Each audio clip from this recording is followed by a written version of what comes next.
ओम नमः शिवाय। सभी भक्तों को जय श्री राम। मैं आपको एक और सच्ची घटना आपको बता रहा हूँ।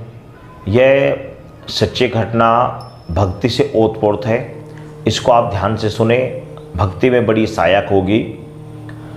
यह रामदास भक्त, एक रामदास भक्त हुए हैं, उनके विषय की एक सच्ची घटना मैं आपको बता रहा हूँ। वैसे तो रामदास के जीवन की बहुत सारी, उनकी भक्ति में कथाएं, भक्ति में उनके विचार से संबंधित बहुत सारी किताबें आती हैं, बहुत सारे विचारों से संबंधित उनकी पुस्तकें आती हैं, लेकिन उनके जीवन की एक सत्य घटना मैं आपको बता रहा हूँ। रामदास बचपन से ही एक निर्धन परिवार के थे और जैसे इनका जन्म हुआ उसके कुछ समय बाद इनके माता पिता मर चुके थे। ये बाल्यावस्था में थे, बहुत ही छोटी उम्र में थे, तभी इनके माता पिता मर गए और इनको ये भी नहीं पता था कि मेरा नाम क्या है क्या नहीं है, क्योंकि पहले ज़माने में नाम इतनी जल्दी नहीं रखते थे।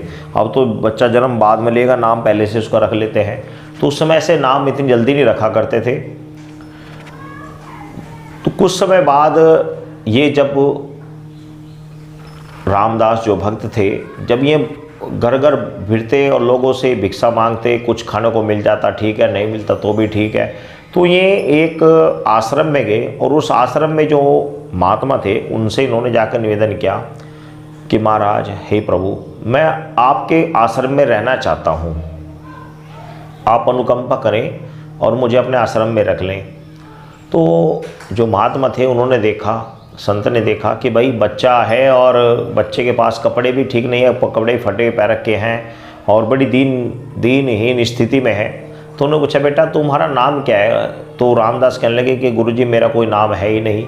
क्यों, तुम्हारे माता पिता नहीं हैं? तो बच्चा कहने लगा, नहीं गुरुजी, मेरे माता पिता नहीं है, मुझे जन्म देने के कुछ समय बाद ही उनका स्वर्गवास हो गया था, मुझे नहीं पता मेरा क्या नाम है क्या नहीं है, और मैं ऐसे ही कोई मुझे कुछ खाने को दे देता मैं खा लेता हूँ और अन्यथा ऐसे ही मैं इधर उधर भटकता रहता हूँ। मैं आपके आश्रम में रहना चाहता हूँ, आपके सानिध्य में रहना चाहता हूँ।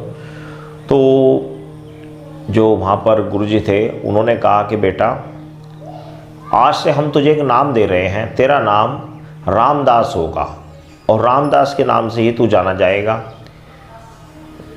बच्चा आश्रम में रहने लगा और आश्रम के सभी कार्यों को धीरे धीरे वह करने लगा। साफ सफाई का जो भी कार्य था या जो भी सेवा कार्य था उसे करने लगा। नगर में जाता, भिक्षा लेकर आता, और भी शिष्य थे जो नगर में जाते भिक्षा लेकर आते, सभी अपना अपना कार्य किया करते थे। लेकिन एक दिन गुरुजी कहने लगे कि सभी शिष्यों को ला के, बेटा मैं तीर्थ पर जाना चाहता हूँ, तीर्थ पर, तो मैं तीर्थ पर जाना चाहता हूँ, आप लोगों में से कौन कौन मेरे साथ चलना चाहेगा और कौन यहाँ पर रुकना चाहेगा? तो सभी शिष्यों ने सोचा कि जो यहाँ रुकेगा उसे काम करना पड़ेगा, सफाई करनी पड़ेगी, भगवान को भोग लगाना पड़ेगा, राम दरबार है उसकी रोज़ सफाई करनी है, रोज़ भोग बनाना है, रोज़ भोग लगाना है और पूरे आंगन को साफ सफाई रखनी है। हम सारे मिलकर काम करते हैं, फिर वो अकेला करेगा जो रहेगा। तो सभी शिष्यों ने कहा, गुरुजी हम तो आपके साथ चलेंगे, गुरुजी हम तो आपके साथ चलेंगे। अब रामदास ने जब ये देखा कि भाई सभी शिष्य कह रहे हैं गुरुजी साथ जाएंगे, तो आश्रम में कौन रहेगा, मंदिर की सेवा कौन करेगा? तो रामदास गुरुजी के पास आए, गुरुजी ठीक है आप सभी शिष्यों को लेते जाइए, मैं यहीं पर रह लेता हूँ, क्योंकि यदि सारी जाएंगे तो मंदिर की देख रेख कौन करेगा, भगवान को भोग कौन लगाएगा, भगवान की सेवा कौन करेगा, तो भगवान की भक्ति और जो समय पर पूजा पाठ करी जाती है उसे कौन करेगा, साफ सफाई का ध्यान कौन रखेगा, तो मैं यहीं पर रुक जाता हूँ। गुरुजी ने कहा, ठीक है बेटा रामदास, ये तो तुम्हारी इच्छा यही है तो आप यहीं पर रुकिए।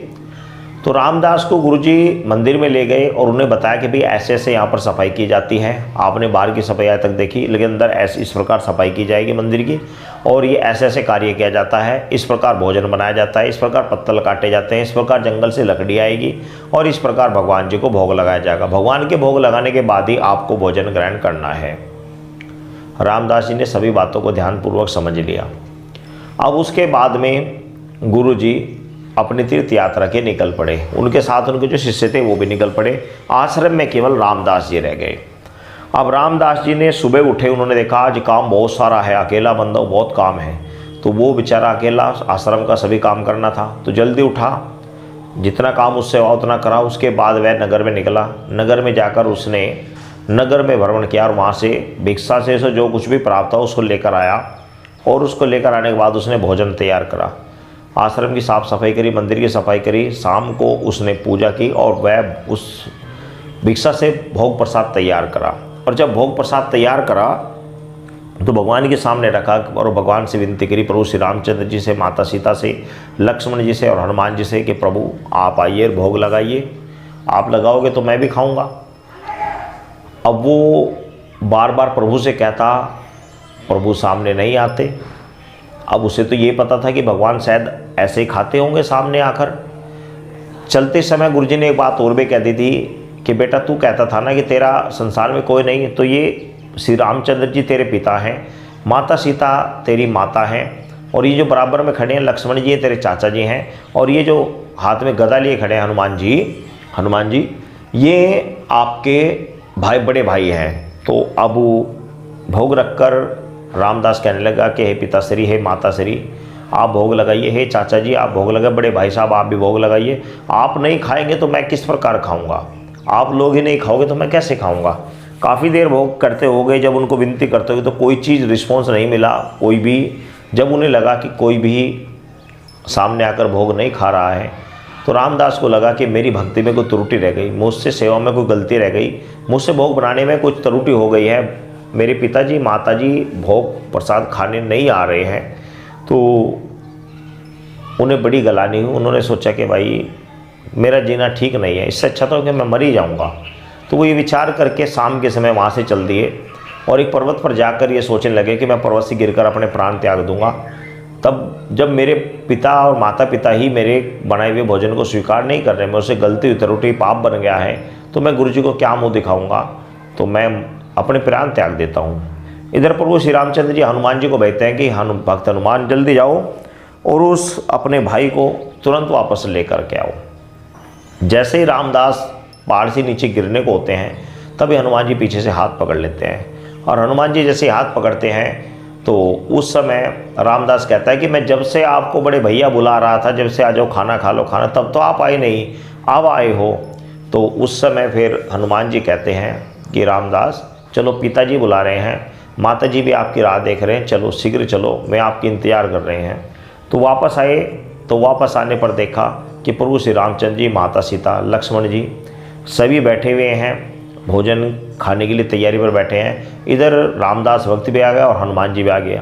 सभी ने थोड़ा थोड़ा प्रसाद उसमें से सभी से ने थोड़ा थोड़ा भोजन किया, और इस प्रकार प्रतिदिन यह कार्य चलता रहा।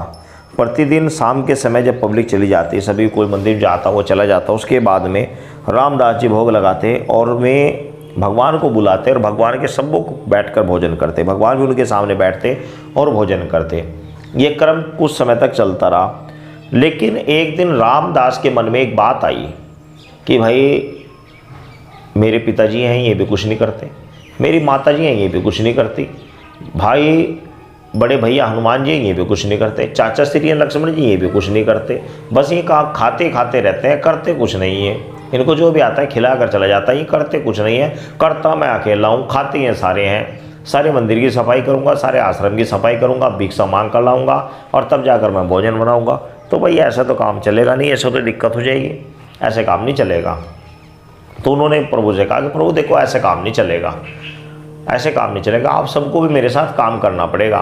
तो प्रभु श्री रामचंद्र जी कहने लगे बेटा बताओ क्या काम करना पड़ेगा। तो भक्त रामदास कहते हैं कि पिताश्री आपको तो पत्तल बनाने हैं, आपको पत्तल बना के रखने हैं, आप पत्तल बनाओगे।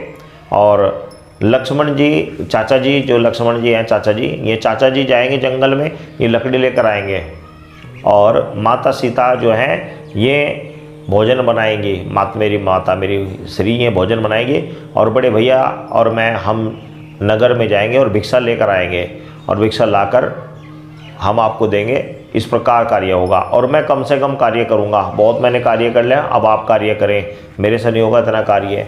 तो भक्त रामदास की बात को सुनकर प्रभु श्री रामचंद्र जी ने हामी भरी, ठीक है बेटा ऐसा ही होगा। तो अगले दिन से प्रभु श्री रामचंद्र जी पत्तल बना रहे हैं, लक्ष्मण जी जंगल से लकड़ियाँ ला रहे हैं, माता सीता रसोई की सफाई कर रही है, भोजन की तैयारी कर रही है, और हनुमान जी वह रामदास भक्त गाँव में नगर भ्रमण करते हुए नगर से भिक्षा लेकर आए, और सभी ने भोजन माता सीता ने बनाया, सभी ने भोजन को ग्रहण किया। ये क्रम चलता रहा। कुछ समय बाद गुरुजी वापस आ गए, और जब गुरुजी वापस आ गए तो उन्होंने देखा कि मंदिर में जब वो भगवान के दर्शन करने गए सर्वप्रथम आश्रम में आते ही, तो भगवान मंदिर में जब गए तो शाम के समय वो गुरुजी आए थे, तो शाम के समय जैसे उन्होंने मंदिर में देखा जाकर, तो मंदिर में देखा क्या, मंदिर में तो भगवान की मूर्ति है ही नहीं, भगवान की किसी भी देव कोई भी मूर्ति नहीं है। तो उन्हें लगा कि शायद रामदास ने मूर्तियों को बेचकर खा लिया, भाई मूर्तियाँ थी, मूर्तियों को रामदास ने बेच लिया। तो इस चीज़ के लिए उन्होंने जैसे ही रामदास को चिल्ला कर बोला रामदास, तो रामदास जी भागे दौड़े आए कि मूर्तियाँ कहाँ हैं। उन्होंने कहा मुझे क्या पता। तो उन्होंने कहा ये प्रभु श्री राम जी तेरे पिता जो माता ये थे यही कहाँ हैं। तो उन्होंने कहा कि पिता श्री और माता श्री तो रसोई में भोजन बना रहे हैं, और लक्ष्मण जी और हनुमान जी और वो सभी अपने अपना कार्य कर रहे हैं। अभी लकड़ी लेकर आए थे, अभी अपना अपना कार्य कर रहे हैं, हाथ मुँह धो रहे हैं। इधर प्रभु श्री राम, प्रभु पिता श्री और माता श्री अंदर भोजन बना रहे हैं, पिता श्री पत्तल काट रहे हैं।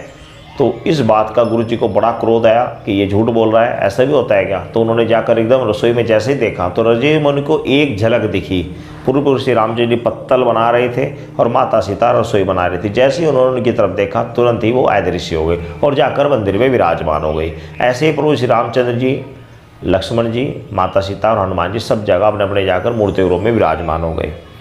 अब गुरु जी वापस आए, आने के बाद भक्त से पूछा कि भाई बेटा ये बताइए माजरा क्या है, ये क्या चक्कर है, तेरे कारण से मुझे आज ईश्वर के दर्शन हो गए, मुझे आज तक ईश्वर के दर्शन हुए। प्रभु श्री रामचंद्र जी को मैंने देखा, वो अंदर पत्तल बना रहे थे, माता सीता अंदर रसोई बना रही थी, खाना बना रही थी, तो लक्ष्मण जी हनुमान जी बाहर कार्य कर रहे थे। तो ये सब क्या है, किस प्रकार है, तूने ऐसे कौन सी मौनी करी, ऐसा तूने क्या कर डाला। तो भक्त रामदास ने अपनी सारी आप बीती बताई और आप बीती बताकर वह रोने लगे। तो इधर गुरुजी शिष्य के चरणों में लेटते, इधर शिष्य गुरु के चरणों में लेटता, वो कहता तू महान, वो कहता तू महान। तो ये भक्ति की प्रकाष्ठा है। और उसके बाद रामदास ने की भक्ति से और बहुत सी कथाएँ शास्त्रों में प्रमाणित हैं। तो आशा करता हूँ आपको ये कथा बहुत अच्छी लगी होगी। आप अपने बच्चों को सुनाइए, भक्तों को सुनाइए, और यदि आपको अच्छे लगे तो इस चैनल को सब्सक्राइब भी करें और इस वीडियो को लाइक करें। साथ ही अपनी अच्छी सी प्यारी सी जय श्री राम लिखकर कमेंट्स भी करें। सभी भक्तों को जय श्री राम।